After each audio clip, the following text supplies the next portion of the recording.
Hi, welcome to today's video. Today's video is all about resolving conflicts and forgiveness.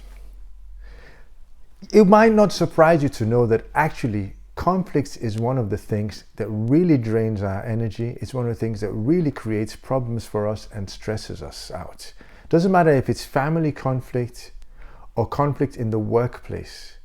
Conflict is just no fun. In fact, a lot of research shows that, especially in the workplace, one of the things that can be most problematic for people, one of the things that can be most stressful for them is conflicts.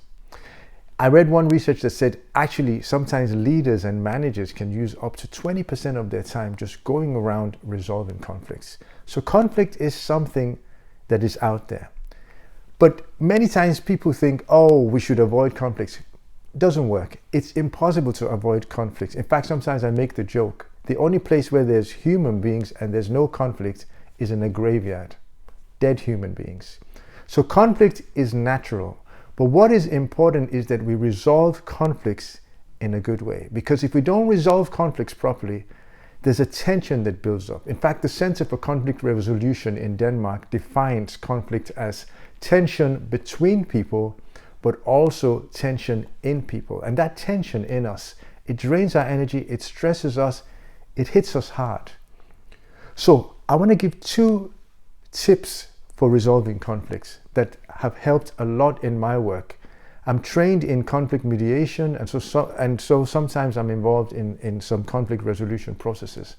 And for me, there's 2 things that I think help people come a long way in resolving conflicts. Firstly, empathy. Being willing to feel and understand what the other person feels and think from their perspective. I have a colleague that says it's like standing on mountains at different parts and trying to imagine what the other person sees on the other side of the mountain that you can't see.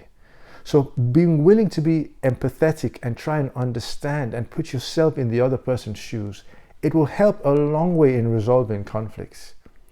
Secondly, I think it's very important that we forgive. And by forgiving, I mean let go. It's not that we can forget some of the wrongs that have been done to us, but being willing to say, okay, even though you've done this to me or you've hurt me, I'm willing to pay the price. I'm willing to take on myself, pay for the damages. That's what forgiveness is about. You might think, oh, he's only saying this because he's a Christian and this is some religious thing. No. Research has shown that actually forgiveness is an important part of the process sometimes in therapy. There's solid research that says bitterness and unforgiveness makes us sick. It can give us depression. It can bring stress to us. It can give some general tension. Even some physical symptoms can manifest when we go around with too much unforgiveness and bitterness. So these are 2 tips I have for you. And especially in this Christmas season, we can become very aware of the relationships that are not working. Maybe we have to spend some time together with people we're having difficulty with, both at work or at home. Please try and think about these 2 things, empathy and forgiveness, and see how it helps you to resolve some of the conflicts that come your way. Thanks very much for watching again today. Have a nice day.